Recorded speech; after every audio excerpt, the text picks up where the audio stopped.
Okay, hello everybody. Welcome to Korean Atlanta Mentorship. Today is January 1st, 2024, right? 2024, officially the first day of the new year, and I want you to spend it studying. If you're struggling with debt, study this video so you can find an easy way to pay off your debts quickly, right? Using something called velocity banking. And if you've never heard of velocity banking, you could watch this video or you could actually go to Velocity Banking 101 down below and then come back if you want to continue your studies. Either way is perfectly fine. Okay?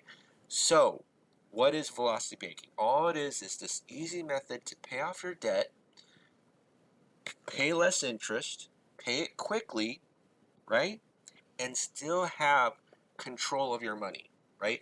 Why are so many people afraid to pay off debt? Because they have no control over their money. And let's say they had $2,000 of checking and savings in their bank account after every month. Are they going to overpay any of their loans? Probably not, right? Because they know once they pay off those loans quickly, directly, they're going to lose access to that cash, and nobody wants to do that.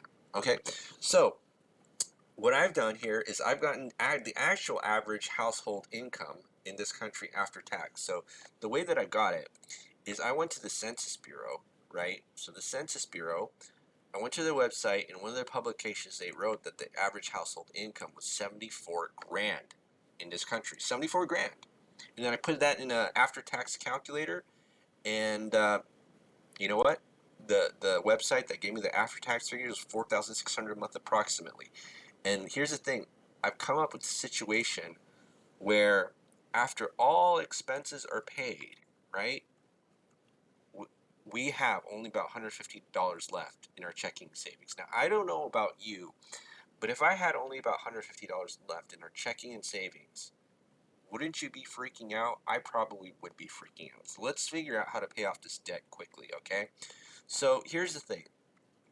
In order to do velocity banking, I say this every single video, there's only two requirements. The first requirement is the budget, right? The budget. Because the budget is going to list every single debt that we have, and every debt that we pay off is more cash flow for us, right? So all we got to do is rearrange our finances after we do our budget. So I have our paycheck, I have our expenses, we have our expense breakdown, and like I said before, every single expense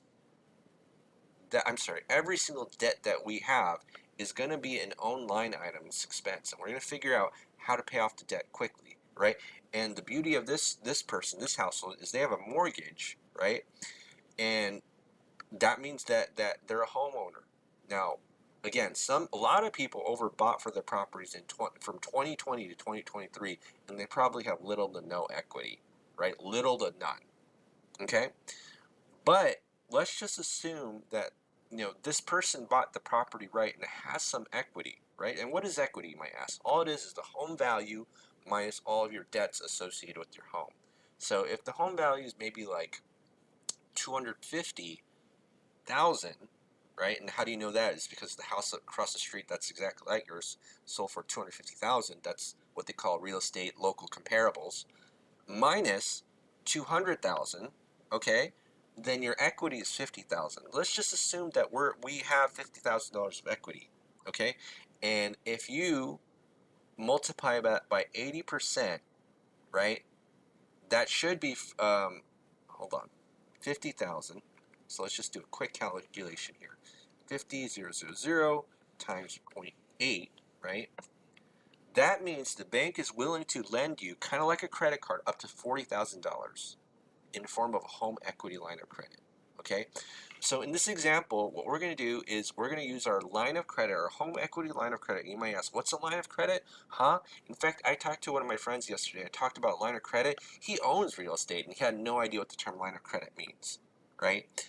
And all it is a financial tool where you can borrow money, pay it back, and use it over and over again, right? Over and over again. And that's pretty much it, right? We use it over and over again, like a credit card. A credit card is a line of credit, but there are some restrictions. Like, for example, with the home equity line of credit, I go to the bank's website, dump cash into my checking account, same moment, in an instant, right? But with the credit card, I may or may not be able to do that, um, depending on the bank and the credit card. And I don't want to do cash advances because, cash advances are highly, highly not good. I'll say that. Like they charge a lot more with cash advances. So I prefer to use a home equity line of credit, which we're going to do. So we're just going to assume that we went to the bank and the bank said, okay, we'll lend you up to $30,000 on your home equity line of credit. Sweet. Okay. So now what we're going to do is pay off our debts without having to make more money. Although making more money is fantastic, we have to make sure that we're efficiently using the current money that we have. So what I would do is, of course, try to increase our income with side hustles or a business or whatever, maybe fix and flip some houses or be a landlord, um, you know. So, but for now, we're just going to assume that this is going to be the same income. We're not going to make any more. Now, what we're going to do is transfer some of these debts into our line of credit to free up our cash flow. And the more cash flow we free up, the easier it is to pay off our debt. Okay? So there are two ways to figure out how to pay off debt. One is just look at the debt and say, okay, which one has the highest payment, the lowest balance, and the highest interest? Which one fits maybe two of the three of these categories? And if I just kind of look at this expense breakdown list, I see that credit card and 1 and 2 fit that because they got low balances, they got pretty high payments, and they have the highest interest. Okay? Another way that you can figure it out is by using the cash flow index formula, right? So if I do this, and all I do is just take the statement balance, so if you see 6,000, that's the statement balance, divided by the monthly payment, 210, you get these arbitrary numbers, right? Well, they're not arbitrary, but there's an explanation for them.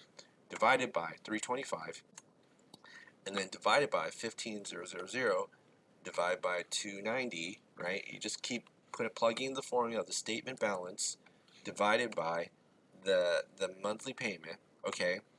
And then it's 200,000 divided by 1199.1. Okay, so it's kind of like a ranking system, and one of the things that you'll figure out, right, is that if it's below a 50, right, if your your cash flow index is below a 50, they call this an inefficient loan, and it's something you definitely want to pay off. 50 is kind of meh. Maybe you could pay this off quickly, but if it's over 100, you definitely want to pay this off last. Because think about it.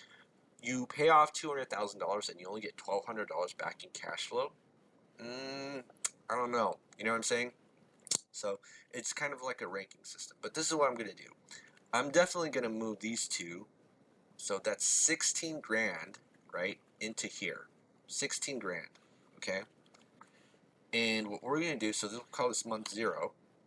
And what we're going to do is calculate the next month's balance, right? So I'm literally just giving you formulas that are easy to calculate. So the first I'm sorry. So let me actually go over the velocity banking strategy first, in case you're not aware. All you're doing is putting your entire paycheck into that line of credit, okay? Taking off your expenses and then using your cash flow to pay down the debt.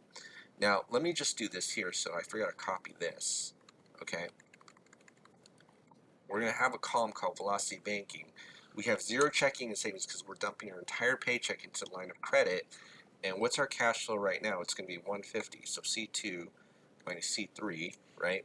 150. That's gross, right? Like I don't like to see that. That's pretty meh.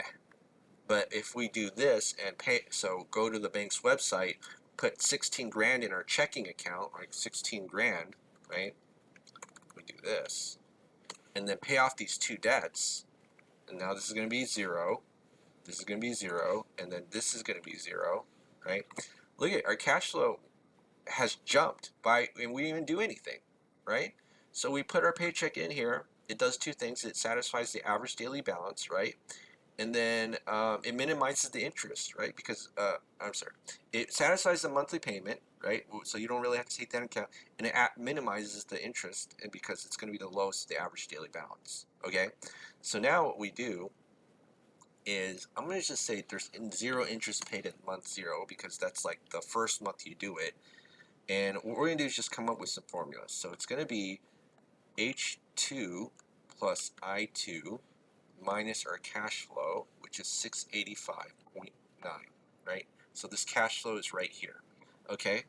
And then we're going to calculate the interest. So all that is the average of these two numbers, okay, multiplied by the interest rate, 0.1. So with the home equity line of credit, you actually get lower interest rates because it's secured by your home, right? And then you divide by 12 because that's how you get the monthly interest, okay? And then you just kind of rinse and repeat, right? And we can just kind of put this sucker down to 0, right? And why don't we just go ahead and do that, right? And just keep going, and you see. Now here's the other thing too, right?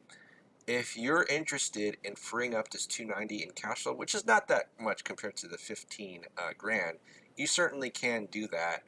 But let's just kind of do this. Just make sure that this goes to, we'll wait for this to go to 0, right? Okay, so now this is at a negative number, and let's see how many months it took us to pay off those 2 credit cards. So J3 plus 1. And it's going to take us about 26 months. So let's just put a milestone right here. We'll call it milestone. For these 2 credit cards, so say 16K, 23 months. So it's like almost, no, 26 months. I'm sorry, 26 months. Which is not bad, especially given the fact that we were dying in paycheck to paycheck, right? 150, 90 a month. That was what we originally started with. So this is gone. This is gone. Now let's see if we transfer the student loan. Let's see how much we're going to pay. So this is 26 months. So let me just actually go here. 15K, 6% interest. So 15,000. 6% interest for 5 years. We're just going to assume that. Okay, year 1, let's go to monthly schedule. So how many months was it? It's 26 months. So let's go to 26. So 26, we have a $9,000 balance. Okay, so now at this point, we have a $9,000 balance. And now what we can just do is transfer that to free up 290. So let's look at our new cash flow index, right? So that'll be 9046.46 divided by 290. Okay, now you see that yes, it is worth it to pay it off because the cash flow index number is so low that we're going to free up so much cash flow by paying this off. All right, so now let's go ahead and do this. So how do we free up more cash flow? Again, we just go here and then we just add this to here, right? Whoopsie, I gotta take off the comma. Okay, so now let's take a look at this. Now this 290 just goes to 0. Bam. Now our cash flow is almost $1,000, right? And now, think about it. This a little bit after 2 years, we were just drowning, and now we're at like $1,000 a month of cash flow. And let's just keep going, right? Let's go ahead and keep going. And actually, let's go ahead and do this as well. For the auto loan, let's figure out what that cash flow index number is at this point in time. So let's go ahead and see if it'll be worth it. 22,000. We're going to go to 26. So it'll be 13 grand at this point. I want to see what that number is at that moment. So here, we just do 13. Okay. So 31.22. So this is a number lower than 50, and we could actually see if we pay it off. So now this is we could actually do this at this point. So let's go ahead and move actually this number to that home equity line of credit. Okay, so now what we do is we actually add this amount too, and as long as it's under 30,000, we should be fine because that's the limit, right? 30,000. And then let's just do this, right? So now we've actually freed up more cash flow. Bam, 1,400. $1,400. I'm mind blown, right? So now we're just going to go ahead and keep paying this off with our new cash flow. And I just got to modify this formula and put in that new 1,400.9. Okay. All right, so let's go ahead and do that. And we are off to the races. And just copy and paste, right? Copy and paste. Set it and forget it. All right. And now this has gone to 0 or a negative number, and we just consider the negative number to be like the end of our debt payoff. And let's just go back here. So 44 months. So now let's just do this. We'll say 44 months. And how much did we pay off? We paid off 16 plus 37. What is 16 plus 37? I'm so bad I can't do math off the top of my head. 16 plus 37. 53. Okay, so 53K in 44 months. It's not bad, right? Not bad. All right, so now we're kind of getting a snowball effect. And now our last one is our mortgage. So 44 months, let's just check where our mortgage is at. So let's just assume we had a $200,000 30-year 6% mortgage, and that would be, so we look at a monthly schedule, and we want to do find 44 months. Okay, so let's do find 44 months. 44 months, and let's see where we're at right here, about 190. That's so gross. Look at this. We paid for 3 years, and we only checked off $10,000 of that debt. $10,000. Isn't that gross? $10,000. I bet you we paid like $40,000 in interest, right? So let me just kind of go here. Yeah, so like about 3 years, about $30,000 interest. Yeah. Where are we at? What's the actual number? 190. So yeah, about $40,000 of interest. Ugh, gross. All right, so now when you have, let's say, a cash flow, so here's the thing. The thing is that you pay off all these debts first, right? And then we have a cash flow index with a very high number. You would just do something called chunking, right? So you don't need to transfer like the entire 30 grand. You could just do it in, chunks of your income. So for example, you could just do it in maybe $5,000 chunks or $4,600, and then use your cash flow to pay that off really quickly while paying, overpaying the principal at the same time, right? So again, so it's just kind of like doing like this, where we add 4,600, so 4,600, okay, and then we just kind of subtract, let me just do the same cash flow, and then wait for it to go to 0, and we kind of rinse and repeat that, right? So that's all we would do. And here's the thing, if you want to use an amortization Excel sheet for this, it's actually a lot easier to visualize especially when we're doing it mortgages. But luckily, I have this velocity banking calculator from Renatus, which I'm independently affiliated with, or I'm an independent contracted marketer for them. They actually use the term independent community maker as well, because we want to make communities that are interested in paying off debt, right? So here's the thing. So all this is like a cheat sheet for me. And what I can do is just input the numbers, right? And then I don't have to really think because everything's done on the back end. So let me just copy and paste this. Okay. Go ahead. All right. So now I put this number 6%. I don't think this is the right monthly payment. It should be 1199.1. All right. So I just got to fill it in. 1191.1. All right. And so now what we can do is just put it in itty bitty chunks. We don't have to do the whole 30 grand, but let's just do 4,600, and our monthly income is 4,600, and we put as our living expenses $2,000. So everything accept the debt you're trying to pay off, and this one should be the very last debt. You can just put there, so this is going to be $2,000. And you can see that this one takes 7.7 years, right? Now, I know for most people that's impressive, but in my world, I paid off 25% of my mortgage in a year. And then I'm on the course to pay off a rental property in like 3 to 4 years, right? So sometimes, like, I'm a little bit spoiled, and I know that, like, when people see the 7.7 years, oh my goodness, like, mind blown. But for me, if I if I see 7.7 years, I'm gonna be disappointed. Like, I'm not gonna be kidding.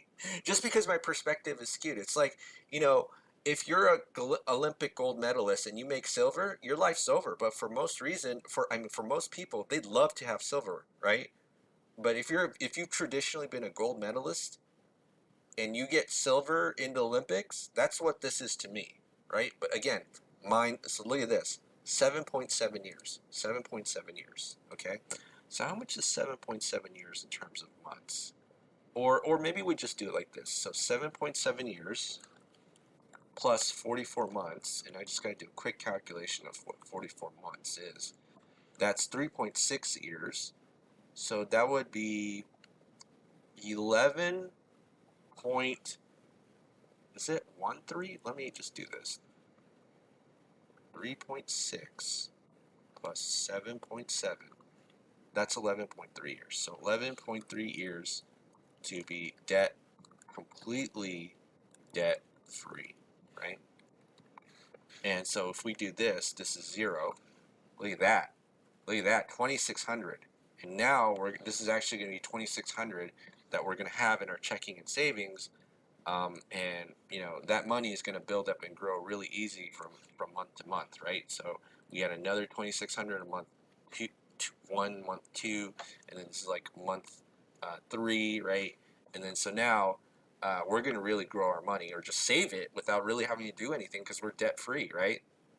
Dave Ramsey says debt is like the antithesis of growth, right? Because he hates debt, and I'm a little bit more in the middle, right? I think debt is like a dangerous loaded weapon for most people because, if they're in a situation where they like are can't breathe 150 a month, if they know how to use the debt appropriately and get rid of it quickly, yeah, then they'll have all this money in their checking savings and they'll be fine, right? But you take a look at this here again, 11.83 years to be completely debt free, including your mortgage, right? Whereas 44 months, let me just do a quick calculation, 44 divided by 12, it took us 3.6 years to be debt-free besides the mortgage, right? Credit card 1, 2, student loan, auto loan. And so this is a game changer for most people, okay? All right, so this is Korean Atlanta Mentorship. If you're interested in joining our group, go ahead and click the Google form link below. Other than that, this is our New Year's 2024 special study review so that you can be debt-free. All right, have a great day, everybody.